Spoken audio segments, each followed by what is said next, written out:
Jubilee Hills ఉపసమరం Congress BJP ఒకరికొకరు సహకరించుకున్నాయని అనడానికి ప్రత్యక్ష తార్కాణం. ఎంఐఎంతో చెట్టా పట్టాలేసుకుని పార్టీతో చీకటి ఒప్పందం చేసుకున్న విషయం తేటతెల్లం. 8 మంది చొప్పున ఎంపీలు ఎమ్మెల్యేలున్నా ప్రచారం చేయని కమలం. డిపాజిట్ గల్లంతని రేవంత్ ఎద్దేవా చేసినా స్పందించని వైనం.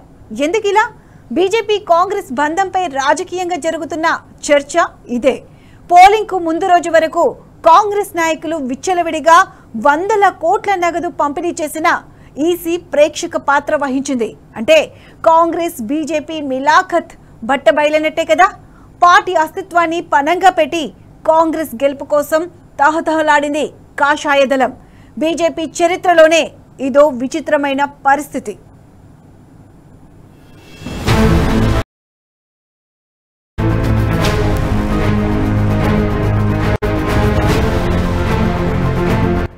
కేంద్ర మంత్రి కిషన్ రెడ్డి ప్రాతినిధ్యం వహిస్తున్న పార్లమెంటు సెగ్మెంట్ పరిధిలోని ఓ అసెంబ్లీ నియోజకవర్గంలో జరుగుతున్న ఉప ఎన్నికతో తమకేమీ సంబంధం లేదన్నట్టుగా బీజేపీ ఎందుకు వ్యవహరించింది? ఢిల్లీ సహా దేశవ్యాప్తంగా ప్రధాన ప్రత్యర్థి అయిన కాంగ్రెస్ మీద తెలంగాణలో ఎందుకు పోరాడకుండా వదిలేసింది?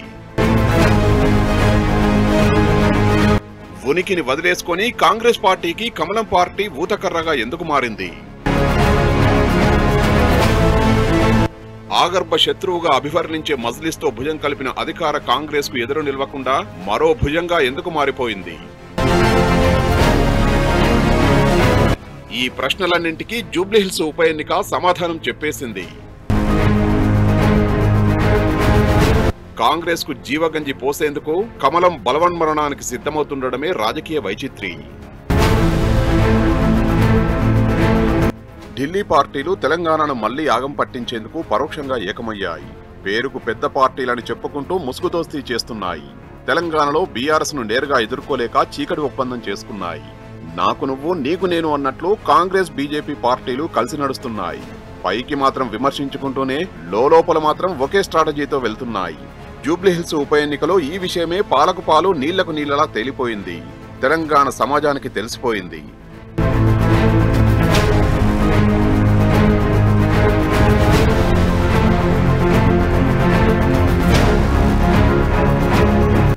రాజకీయ పరంగా సిద్ధాంత దక్షిణ ధృవాలకు ఉన్నంత తేడా ఉంది. బీజేపీ హిందుత్వ ముసుగులో రాజకీయం చేస్తుంటే కాంగ్రెస్ మాత్రం తమది లౌకికవాదమంటూ ప్రజల్ని మోసం చేస్తున్నాయి. హస్తినలో అధికారంలో మీరైనా ఉండాలి, లేకపోతే మేమైనా ఉండాలి తప్ప మరో పార్టీకి ఛాన్స్ ఇవ్వొద్దనే అండర్స్టాండింగ్ లో ముందుకు వెళ్తున్నాయి. ఎన్నో అంశాల్లో ఇప్పటికీ రెండు పార్టీలు ఒకదానికి మరొకటి సహకరించుకుంటున్నాయి. పైకి మాత్రం తమ మధ్య పచ్చగడ్డి వేస్తే భగ్గుమంటుందని కలరంగిస్తున్నా లోపల మాత్రం షేక్ హ్యాండ్స్ ఇచ్చుకుంటూనే ఉన్నాయి. ఇప్పుడు తెలంగాణలో ఈ రెండు పార్టీలు ఒక్కటే అని మరోసారి రుజువు చేస్తున్నాయి. తెలంగాణ రాష్ట్రం ఏర్పడినప్పటి నుంచి బీఆర్ఎస్ ను తొక్కేయడానికి కాంగ్రెస్ బీజేపీలు కలిసి పనిచేస్తున్నాయి. ఏ అంశంలో చూసినా బీఆర్ఎస్ కు వ్యతిరేకంగా రెండు పార్టీలు కలిసి ముందుకు వెళ్తున్నాయి.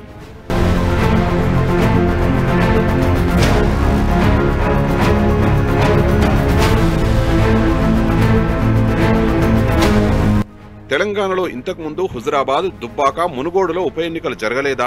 ఆ ఉప ఎన్నికల్లో నిబంధనల ఉల్లంఘన జరుగుతుందంటూ బీజేపీ ఎన్నికల కమిషన్ కు ఫిర్యాదు చేయలేదా? ఓటర్లను ప్రలోభ పెట్టేందుకు కోట్లాది రూపాయలు పంపిణీ చేస్తున్నారంటూ గగ్గోలు పెట్టలేదా? ప్రచార సమయంలో రాష్ట్ర నేతలతో పాటు దేశంలోని ఇతర ప్రాంతాల నుంచి బీజేపీ నేతలు వచ్చి నానా హంగామా సృష్టించలేదా? కానీ అలాంటిది జూబ్లీహిల్స్ ఉప ఎన్నికలో అభ్యర్థి ఎంపిక నుంచి ప్రచార పర్వం వరకు బీజేపీ నేతల హడావుడి మాత్రం కనిపించలేదు. పైగా కాంగ్రెస్ విచ్చలవిడిగా వందల కోట్ల డబ్బులు, చీరలు, కుక్కర్లు పంపిణీ చేసిన ఏ ఒక్క బీజేపీ ఎంపీ కూడా నోరు విప్పలేదు.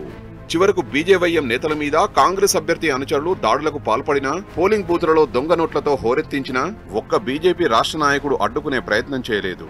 ఎవరిని అడిగినా, ఏ సర్వే అడిగినా, ఎవరిని అడిగినా కూడా బీఆర్ఎస్ గెలుస్తుంది 10,000తోనా 20,000తోనా చెప్పుకుంటూ వచ్చింది. 3 రోజులలో మారిపోయింది. అంటే 3 రోజుల్లో ఏం జరిగింది అంటే మీరు విశ్లేషించారు. 3 రోజులలో డబ్బుల పంపిణీ, పోలీస్ డిపార్ట్మెంట్ దగ్గరుండి డబ్బుల పంపిణీ చేసింది, నాయకులను భయపెట్టింది, పోలింగ్ ఏజెంట్లను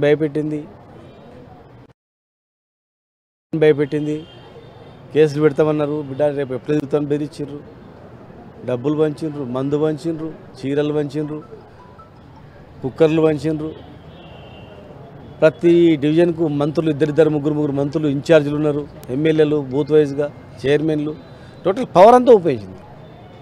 దొంగ ఓట్లు, యథేచ్ఛగా వేసుకునేటట్లు డైరెక్ట్గా ఫోటో ఐడి కార్డు వందల వేల సంఖ్యలో దొరికినాయని చెప్పి ఎలక్షన్ కమిషన్ కాంప్లైంట్ చేస్తే కూడా వాళ్ళు కూడా మాట్లాడలేదు, ఒక మాట మాట్లాడలేదు. అంటే టోటల్ మొత్తం వాళ్ళకి సపోర్ట్ చేసింది. జనరల్గా ఎలక్షన్ కమిషన్ అనేది నిష్పక్షపాతంగా వివరించేది అనమాట. కంప్లైంట్ ఇవ్వగానే యాక్షన్ తీసుకుండే. స్వయంగా పోయి మేము అందరం పోయి కంప్లైంట్ ఇచ్చినా కూడా అసలు ఏం పట్టించుకోలేదు. ఇప్పుడు మంచిదండి అని చెప్ప ఏం కాలేదు. కనుక ఇక రేపు గెలిచినా కూడా కొంతమంది ఏమనుకున్నారంటే ఆమెను గెలిపించినా కూడా మళ్ళీ ఆయనకే ఇన్ఛార్జ్ ఇస్తారు. రేపు పోలీస్ స్టేషన్ల కేసు అయినా మంచి అయినా చెడైనా మళ్ళీ వాళ్ళే వీళ్ళు పంచాయతీ ఎందుకునైనా భయపడ్డారు. అందరు కూడా ఓటర్లు కూడా భయపడి ఉత్తర్వులు వాళ్ళంతా మ్యాచ్ ఫిక్సింగ్. అందరు కూడా అన్ని పార్టీలు లేకుండా బీఆర్ఎస్ను రేపు బీఆర్ఎస్ ఓడగొట్టాలి అని చెప్పి అన్ని పార్టీలు లేకపోయింది. ఒంటరిగా కొట్లాడింది, ప్రజలను మెప్పించింది, వాళ్ళకి ముచ్చెమటలు పట్టించింది. గవర్నమెంట్ వాళ్ళ పవర్ అంతా మొత్తం ఉపయోగించి గెలుపు కారణమైంది. ఇక ఎలక్షన్ కమిషన్ ఈ రకంగా వివరిస్తే ఎవరిని చెప్పాలి చెప్పు. దేశంలో ప్రజాస్వామ్యం కూనైనట్లుంటుంది అంతే. రేపు ఇంకొకరు పవర్ ఇదే అలవాటు చేసిపోతారు. ప్రజలకు ఎట్లా మేలు జరుగుతుంది ప్రజలు ఆలోచన చేయాలి, యువత ఆలోచన చేయాలి. ముఖ్యంగా కూడా ఇన్ని హామీలు ఇచ్చి నెరవేర్చకుండా ఇక ఈ రకంగా ఉంటే ఇక మనం ఏం చేసినా నడుస్తుంది అన్న టైప్లో వస్తుంది. అయినా ఈ ఉప ఎన్నిక అని ఒక రకంగా వాళ్ళని భయపెట్టి చెమటలు పట్టించినాం. దీనిని బట్టి బీజేపీ బహిష్కృత ఎమ్మెల్యే రాజాసింగ్ మాటల్లో చెప్పాలంటే కిషన్ రెడ్డి ఏ పార్టీని గెలిపిస్తున్నావు అనే ప్రశ్నకు సమాధానం దొరికినట్టే. ఈ దోబూచులాటలో నేతల వ్యక్తిగత ఎజెండాలు నెరవేరవచ్చు గాని సైద్ధాంతిక విభేదాలున్న కాంగ్రెస్ చేతిలో కమలం విలపిస్తోందిప్పుడు. జూబ్లీహిల్స్ ఉప ఎన్నికలు తెలంగాణ రాజకీయాల్లో ఈ కీలక అంకాన్ని బట్టబయలు చేసింది. బీజేపీ తీరే ఇప్పుడు రాజకీయ వర్గాల్లో ప్రధాన చర్చగా మారింది. ఉప ఎన్నిక అసలు తమకు సంబంధం లేదన్నట్టుగానే బీజేపీ రాష్ట్ర పార్టీ వ్యవహరించడంతో ఈ అనుమానాలు మొదలయ్యాయి. కనీసం పార్టీ అభ్యర్థిని ప్రకటించడంలోనూ రాష్ట్ర పార్టీ అధిష్టానం సరిగ్గా స్పందించలేదు. ఒకవైపు బీఆర్ఎస్ కాంగ్రెస్ అభ్యర్థులను ప్రకటించి ప్రచారంలోకి దిగినప్పటికీ బీజేపీ కిమ్మనలేదు. గతంలో ఏనాడు బీజేపీ నుంచి ఇలాంటి నిర్లిప్తత కనిపించలేదు. ఇది ఉద్దేశపూర్వకం కాదా?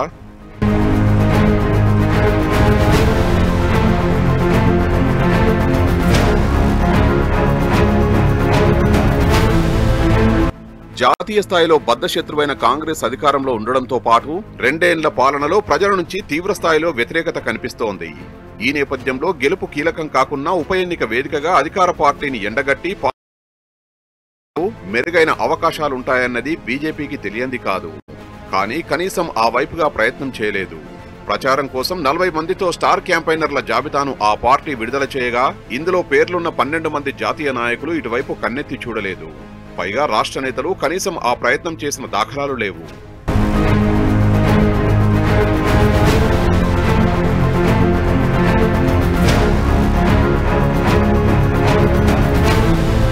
కేంద్ర మంత్రి కిషన్ రెడ్డి నామమాత్రంగా ప్రచారంలో పాల్గొన్నారు.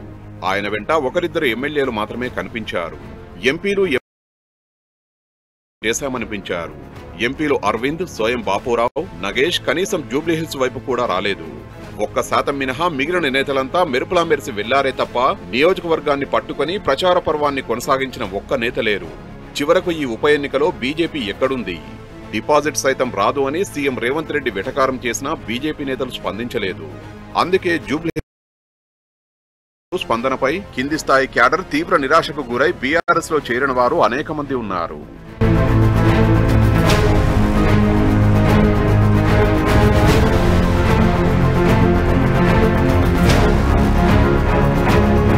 బీహార్ ఎన్నికల్లో బీజేపీ అధిష్టానం కాంగ్రెస్ తో ఒక రకంగా యుద్ధమే చేసింది.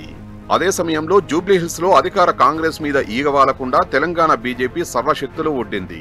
ముఖ్యంగా మతం కోణంలో ఆగర్భ శత్రువు అంటూ నిత్యం అభివర్ణించే మజ్లిస్ పార్టీ కాంగ్రెస్ కు మద్దతునిస్తున్నామని ప్రకటించి 2 పార్టీలు జోడీ కట్టి ప్రచారం చేస్తుంటే ఆ జోడీతో బీజేపీ చట్టాపట్టాలేసుకుంది. కేంద్ర మంత్రి బండి సంజయ్ కూడా ప్రచారంలో అధికార పార్టీ వైఫల్యాలు, అవినీతిని ఎండగట్టాల్సింది పోయి బీఆర్ఎస్ ను లక్ష్యంగా చేసుకున్నారు. బీఆర్ఎస్ అభ్యర్థి మహిళని మరిచి ఆమె కుటుంబ వ్యక్తిగత జీవితంపై వ్యాఖ్యలు చేశారు. అంతెందుకు, హైడ్రా బాధితుల పక్షాన బీఆర్ఎస్ ఈ ఉప ఎన్నికలో గలం విప్పింది. దీనికి కాంగ్రెస్ పార్టీ బదులియ్యాలి. కానీ అందుకు భిన్నంగా బాధితుల పక్షాన నిలబడాల్సిన బీజేపీ అది చేయకపోగా బండి సంజయ్ బాధితుల కన్నిటినీ డ్రామాగా అభివర్ణించారు. అందుకు కొన్ని రోజుల ముందే కాంగ్రెస్ మంత్రులు బీఆర్ఎస్ అభ్యర్థి సునీతా గోపీనాథ్ కన్నీళ్లను అపహాస్యం చేశారు. అంటే 2 పార్టీలు మహిళా బాధితుల కన్నీళ్లను ఒకే రీతిన కృత్రిమ ఏడుపులుగా ఎద్దేవా చేయడం కూడా 2 పక్షాల మధ్య బంధాన్ని ఎత్తిచూపేలా ఉందన్నది కాదనలేని నిజం.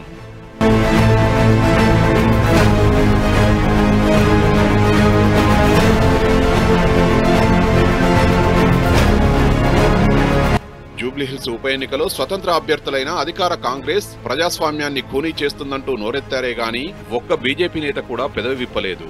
ప్రచారం చివరి రోజు కంటే ముందుగానే మంత్రులు, కాంగ్రెస్ పార్టీ నేతలు బహిరంగంగా నోట్ల కట్టల్ని తరలిస్తున్న వీడియోలు బయటకొచ్చాయి. బస్తీల్లో కాంగ్రెస్ పెద్ద ఎత్తున డబ్బుల్ని పంపిణీ చేసిందనేది బహిరంగ రహస్యం. పోలింగ్ జరుగుతున్న సమయంలో పోలింగ్ కేంద్రానికి సమీపంలో కూడా చివరి నిమిషం వరకు చీరలు, డబ్బుల్ని పంచింది.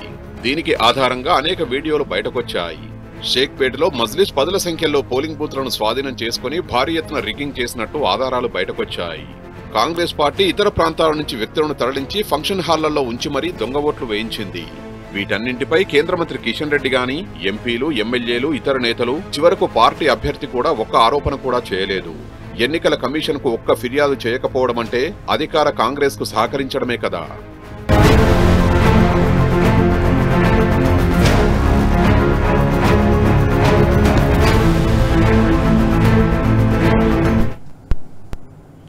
ఇది వాటి special focus. Keep watching tea news.